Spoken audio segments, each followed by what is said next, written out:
Hello dear, एक बार फिर से आपका स्वागत है आपके अपने YouTube चैनल इजी मैथ 2020 में। तो जैसा कि पता है आप लोगों को कि मैं इस चैनल पे A to Z मैथ पढ़ाता हूँ और बहुत ही इजी वे से ट्रिक से लेकर के क्लासेस तक की भी वीडियोस में इस पे अपलोड करता रहता हूँ। तो प्लीज आप चैनल पे नए हैं तो पहले तो चैनल को सब्सक्राइब करके मेरे से जुड़ जाइएगा।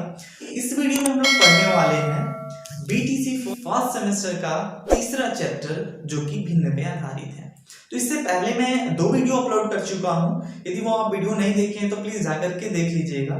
एक वीडियो में मैं अच्छे से डिस्क्राइब किया हूं भिन्न की संकल्पना यानी कि कॉन्सेप्ट ऑफ फ्रैक्शन क्या होता है, और दूसरे में मैं बताया हूं कि भिन्नों के वर्गीकरण के बारे में यानी कि क्लासिफिकेशन ऑफ फ्रैक्शन। इस वीडियो में मैं बताने वाला हूं फ्रैक्शन को कवर करने वाला हूं।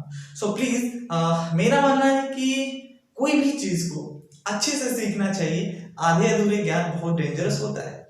तो प्लीज अगर आप फ्रैक्शन को डिटेल्स में अच्छे से समझना चाहते हैं तो प्लीज आप पूरी वीडियो देखिएगा, यानी कि फ्रैक्शन के सभी पार्ट्स को देखिएगा, ठीक है। तो चलिए बचे हुए फ्रैक्शन के टाइप्स को हम लोग इस वीडियो में कवर करते हैं। और इससे पिछली वाली वीडियो में मैं 5 तरह के फ्रैक्शन के बारे में बहुत अच्छे से बताया हूं और बहुत ही इंपॉर्टेंट फ्रैक्शन है। यदि नहीं देखे तो प्लीज आकर के फिर से देख लीजिएगा, ठीक है। तो इस वीडियो में जैसे कि हम लोग स्टार्ट करने वाले हैं वितत भिन्न के बारे में, यानी कि कॉन्टिन्यूड फ्रैक्शन, जो कि आपको दिख रहा होगा, ठीक है। तो वितत भिन्न क्या होता है, ठीक है। वितत भिन्न एक बहुत ही इंपॉर्टेंट भिन्न होता है। देखिए कि ये जो भिन्न है ना, सभी एग्जाम्स में अक्सर ये क्वेश्चन जरूर आता है, 1 2 3 नंबर का क्वेश्चन जरूर ही आता है, 1 नंबर तो मानकर चलिए, ठीक है। चाहे BTC DLED स्टेट सुपरटेट या फिर कोई अदर एग्जाम्स हो जैसे NTPC रेलवे, कोई भी एग्जाम हो ना उसमें वितत भिन्न से जरूर क्वेश्चन आता है, ठीक है। तो चलिए डीपली में देखते हैं कि वितत भिन्न क्या होता है। हाँ, वितत भिन्न का अगर मैं डेफिनेशन के बारे में बात करूं तो इसका कोई फिक्स्ड डेफिनेशन नहीं है। मेरा मानना है कि इसका कोई फिक्स्ड डेफिनेशन नहीं होता है, क्योंकि इसके हर और अंश का कोई नियमन ही नहीं होता। तो चलिए देखते हैं कि इसका रूप क्या होता है, इसका कैसा स्ट्रक्चर होता है, कैसे सॉल्व करते हैं, बहुत डिटेल्स में देखते हैं। जैसे यहां पर मैं बोलूं 1 + 1/2, ठीक है, 1 + 2/3 या फिर 1 + 4/3/4, ऐसे करके करते करते बहुत बड़ा बड़ा होता है। कहीं कहीं पे देखेंगे तो 1 + 1/, फिर 1 + 1, फिर उसके बाद 1 + 1, फिर उसके बाद 1 + 1, फिर उसके बाद 2, ऐसे करते करते करते बहुत बड़ा बड़ा होता है, ठीक। तो इसे हम लोग क्या कहते हैं, वितत भिन्न कहते हैं। आ रही बात समझ में ना। इसको सॉल्व कैसे करते हैं, तो इसको नीचे से ऊपर की साइड में जाते हैं, यानी कि नीचे से सॉल्व करते हुए ऊपर की तरफ जाते हैं, ठीक है।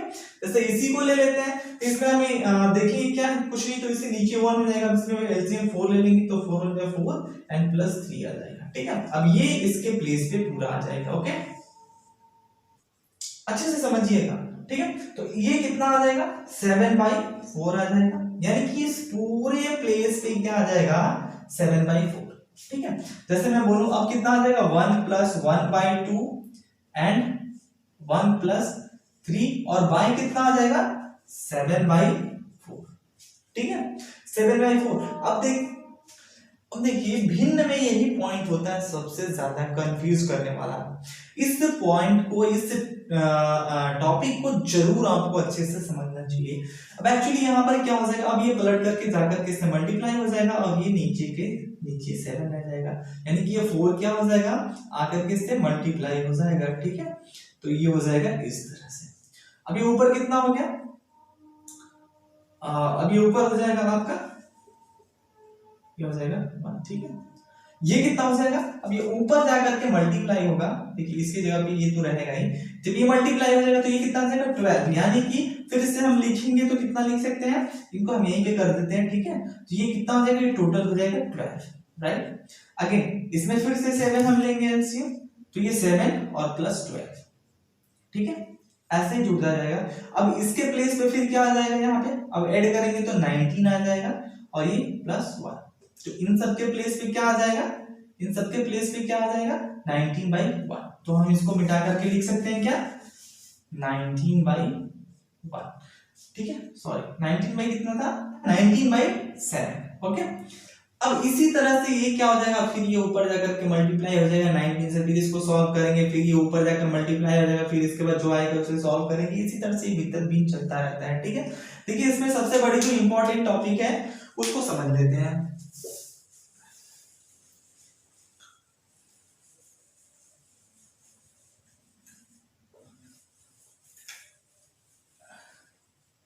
इसमें सबसे इंपॉर्टेंट पॉइंट क्या होता है, जैसे भिन्न के बारे में थोड़ा सा देख लेते हैं। जैसे a बाई b बाई सी रहे, यानी कि ये मेन पॉइंट है। ठीक है, a के बटे में b बाई सी है, तो इस सिचुएशन में इसको हम सॉल्व कैसे करेंगे। ठीक है, इस सिचुएशन में हम सिंपल से इसे पलट करके मल्टीप्लाई कर देंगे, यानी कि a into C by B हो जाएगा। आ रही बात समझ में? तो ये सिचुएशन, एक सिचुएशन और क्या आती है, नंबर 1 था। नंबर 2 देख लीजिए, जैसे यही जो b बाई सी है ना, इसके बटे में ओनली a आए, यानी कि इस फ्रैक्शन के बटे में सिर्फ a आए। यहां पर a के बटे में ये फ्रैक्शन आया था।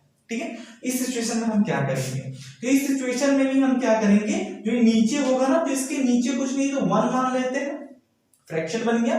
तो हमें रूल पता है क्या, ये पलट करके मल्टीप्लाई करता है, यानी कि ये एज इट इज हम लोग लिखेंगे ऊपर वाला, और उसके बाद मल्टीप्लाई कर देंगे क्या, ये नीचे वाला जाकर के ऊपर और नीचे वाला आकर के नीचे। अब ये सिचुएशन हो जाएगा b इंटू 1 और बाई a इंटू सी, यानी कि a इंटू सी का या c इंटू a का है, तो आ जाएगा आपका b बाई ए सी। ये दूसरा सिचुएशन था जिसको हम लोग कर सकते हैं। और तीसरा क्या होता है, जैसे यहाँ पर देखिए a बाई b हो गया, उसके बाद c बाई डी आ गया, यानी कि फ्रैक्शन के बटे में फ्रैक्शन। ठीक है, तो इसको हम लोग सॉल्व करने के लिए सिंपल सा चीज क्या करते हैं, इसे पलट करके इसमें गुणा कर देते हैं, यानी कि d अब ऊपर जाकर के d बाई सी एक फ्रैक्शन वो a बाई b में मल्टीप्लाई हो जाता है। जैसे देखिए a बाई b हो जाएगा। ठीक है, अब क्या हो जाएगा, ये फ्रैक्शन पलट करके इसमें मल्टीप्लाई, यानी कि d बाई सी। तो पता ही है कि क्या बन गया ये, यानी कि ऊपर मल्टीप्लाई हो जाएगा a इंटू डी और नीचे हो जाएगा b इंटू सी, तो क्या आ जाएगा ad बाई bc।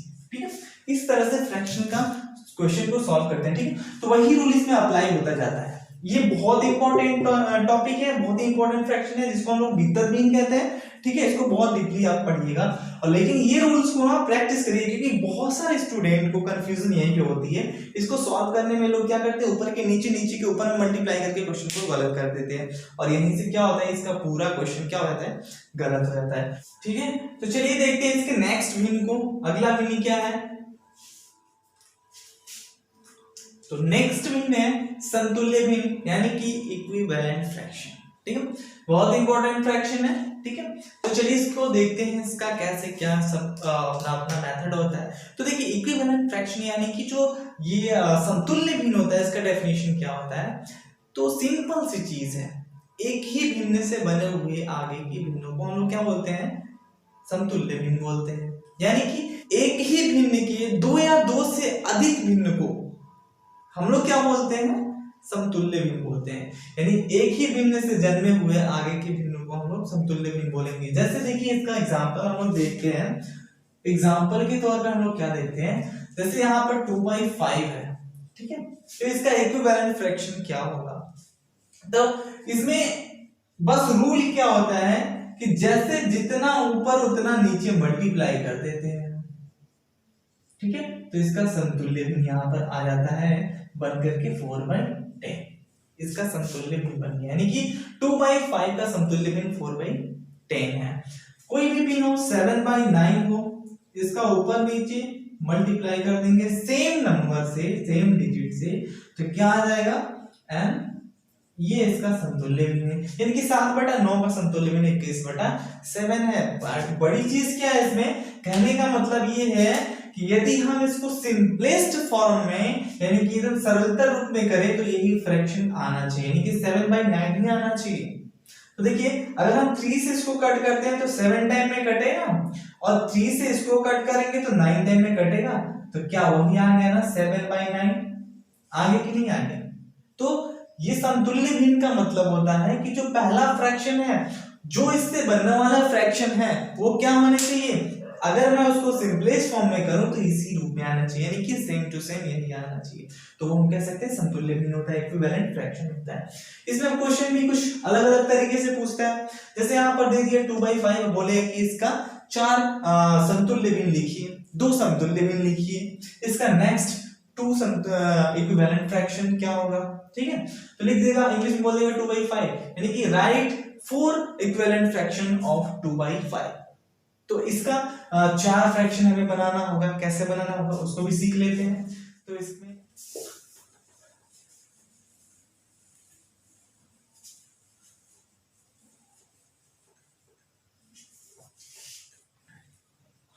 तो देखते हैं कैसे इक्विवेलेंट फाइंड करते हैं। जैसे यहाँ पर एक एग्जांपल क्या था, 2/5, ठीक है। अब इसका बोल दिया कि find first 4 equivalent fraction of 2/5, यानी कि इसके प्रथम 4 समतुल्य भिन्न कौन कौन से होंगे। तो हम लोग स्टार्ट करेंगे जैसे 1 से, सॉरी 2 से, 3 से, 4 से, 5 से, यानी कि ये जो दिख रहे हैं ना डिजिट्स, ये मल्टीप्लाई होंगे और वो आपका फ्रैक्शन फाइंड होगा। जैसे यहाँ पर जो है 2/5 ऊपर 2 से और नीचे 2 से मल्टीप्लाई, दूसरा 2/5 ऊपर 3 से और नीचे 3 से, तीसरा 2/5 यानी 2/5 4 से और नीचे भी 4 से, और जो चौथा होगा वो क्या होगा, 2/5 को मल्टीप्लाई कर देंगे ऊपर 5 से और नीचे भी 5 से, ठीक है। तो ये अब देखिए ये फ्रैक्शन क्या बनेगा, 4/10, ये क्या बनेगा 6/15, और ये क्या बनेगा 8/20, और ये क्या बनेगा 10/25। तो प्रथम 4 समतुल्य भिन्न ऐसे लिख सकते हो, 2/5 के प्रथम 4 समतुल्य भिन्न क्या कौन कौन से हैं, कौन कौन से हैं, 4/10, 6/15, 8/20 और 10/25, ठीक है।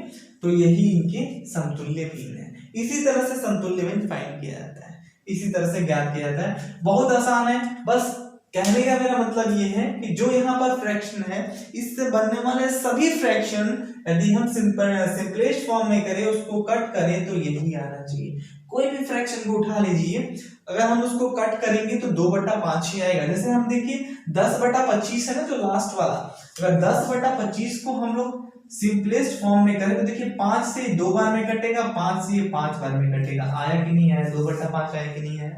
तो यही होता है समतुल्य भिन्न। इसमें केवल मल्टीप्लाई ही नहीं होता है, डिवाइड भी होता है, वो भी क्या बनाता है, समतुल्य भिन्न ही बनाता है। तो चलिए उसको भी देख लेते हैं।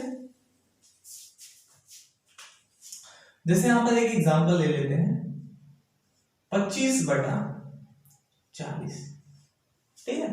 इसका समतुल्य भिन्न क्या होगा, तो हम इसमें भी 5 से डिवाइड कर सकते हैं, इसमें भी 5 से डिवाइड कर सकते हैं। एक चीज याद रखिएगा, भिन्न का अपना रूल क्या होता है कि जितने से ऊपर मल्टीप्लाई उतने ही से आप नीचे मल्टीप्लाई करेंगे, तो फ्रैक्शन पे कोई भी इफेक्ट नहीं पड़ेगा। यदि ऊपर 3 नीचे 4 से मल्टीप्लाई कर दिए तो ये गलत हो जाएगा। उसी तरह से डिवाइड में भी है कि जितना नीचे उतना ऊपर आप डिवाइड कर सकते हैं, फ्रैक्शन में कोई भी अंतर नहीं आएगा, यानी कि मतलब वो फ्रैक्शन गलत नहीं होगा। तो देखिए ऊपर कितना आ जाएगा 5 और नीचे कितना आ जाएगा 8, तो कह सकते हैं 25/40 का ये समतुल्य भिन्न होगा, इक्विवेलेंट फ्रैक्शन है 5/8। आई बात समझ में।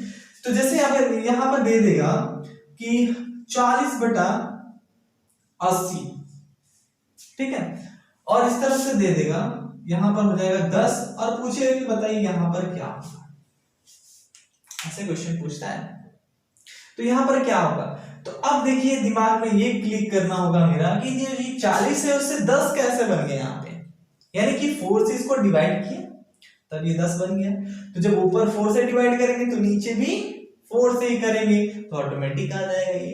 जैसे यहाँ पर 4 से डिवाइड हुआ होगा तब 10 आया, तो इसको भी हम 4 से डिवाइड कर देते हैं, जितना आएगा उतना लिख देंगे, तो 20 लिख देंगे। इस तरह से क्वेश्चन को फाइंड करते हैं। ऐसा ही क्वेश्चन अगर कुछ और पूछ दे, जैसे 9/27 है, तो इसका डिनोमिनेटर दिया हो, यानी कि हर दिया हो, कितना, इसका हर है 9। तो अब बताइए इसका न्यूमरेटर यानी कि इसका अंश क्या होगा। सिंपल सी चीज है, यही वाला फंडा यहाँ पर भी यूज करना है। तो देखिए अब हमें ये पता करना होगा कि 27 से 9 यानी कि डिवाइड हुआ है तो कितने का डिवाइड हुआ है इसमें, ताकि 9 है।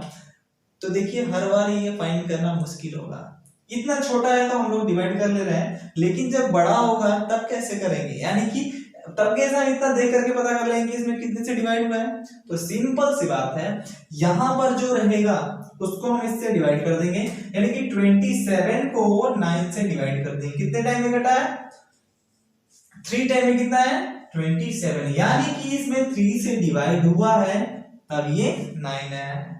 तो सिंपल सी बात, न्यूमरेटर में भी और डिनोमिनेटर में भी हम सेम नंबर से डिवाइड करते हैं। तो 3 से इसको डिवाइड करेंगे तो कितना आएगा 3 आएगा, यानी कि 3/9 इसका आंसर आएगा। इसी तरह यहाँ पर भी था, एक और क्वेश्चन था ना यहाँ पर। सपोज सोचिए यहाँ पर है 5, ठीक है, यहाँ पर है 5, इसी क्वेश्चन को हम लोग देख लेते हैं। तो इसका यहाँ पर कितना होगा, क्या करेंगे, जब ये हमें नहीं पता है कि कितने से डिवाइड किया गया है, तो 25 से 5 बन गया, तो कैसे हम पता करेंगे, यहाँ पर तो छोटा है तो देख लिया, अगर 100,000 के पार जाएगा तो हमें यही रूल अपनाना पड़ेगा, फिर डिवाइड करके चेक करना पड़ेगा। यानी कि 25 को हम लोग 5 से डिवाइड करेंगे, ठीक है। तो 25 को 5 से डिवाइड करेंगे तो 5 टाइम में 25 परफेक्टली पूरा कटना चाहिए।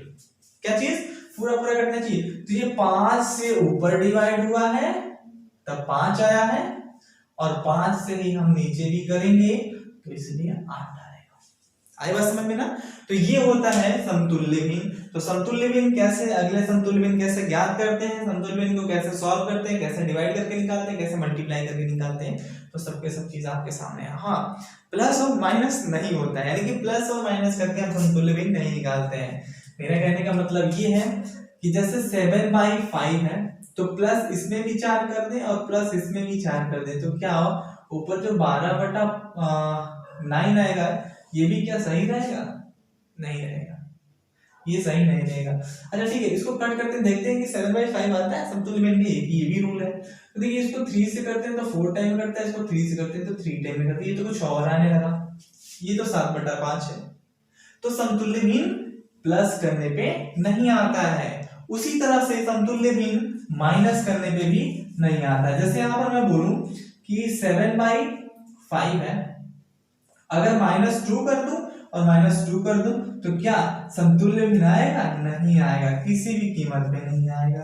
तो समतुल्य भिन्न सिर्फ और सिर्फ मल्टीप्लाई और डिवाइड से ही बनता है, बाकी किसी भी प्लस से और माइनस से नहीं बनता है। ये बहुत ही इंपॉर्टेंट चीज है, इसको जरूर ध्यान दीजिएगा।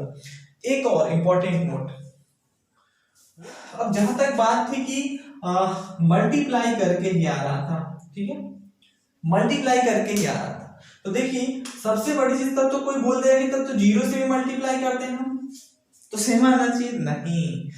एक चीज और स्पेशल नोट पे लिख लीजिएगा यहाँ पे आप, कि 0 से मल्टीप्लाई नहीं करना है, 0 से मल्टीप्लाई नहीं करना है, समतुल्य भिन्न बनाने के लिए 0 से ना तो डिवाइड करना है और ना ही मल्टीप्लाई करना है, ठीक है। तो ये बहुत ही इंपॉर्टेंट रूल है, इसको आप वेरी वेरी इंपॉर्टेंट कर लीजिए, क्योंकि न्यूमेरिकल टाइप में क्वेश्चन, जो क्वेश्चन होते हैं लॉजिकल, उसमें पूछता है कि क्या समतुल्य भिन्न में 0 से मल्टीप्लाई करने पे अगला समतुल्य भिन्न प्राप्त हो सकता है, ऑप्शन रहेगा, आप देख लीजिएगा। तो आप सिंपल सी चीजें यहाँ पर सीख लीजिए कि नहीं हो सकता है, चाहे वो डिवाइड करना हो या फिर मल्टीप्लाई करना हो। तो आज के लिए बस इतना ही। इस वीडियो में हम लोग देख चुके हैं 2 भिन्न के बारे में बहुत ही डिटेल्स में। मैं कोशिश किया हूं कि सिर्फ 2 ही भिन्न को अच्छे से डीपली एकदम उनके रूट से आपको बताएं, ताकि अच्छे से आपको समझ में आए और आप आसानी से कोई भी क्वेश्चन इस टॉपिक पे आने वाले सॉल्व कर सकें, ठीक है। तो बाकी बचे हुए जो फ्रैक्शन है हम उसको अगली वीडियो में पढ़ेंगे, स्टडी करेंगे। फिर मिलते हैं नेक्स्ट वीडियो में। तो आप यदि चैनल पे नए हैं तो चैनल को सब्सक्राइब करके मेरे से जुड़े रहिएगा।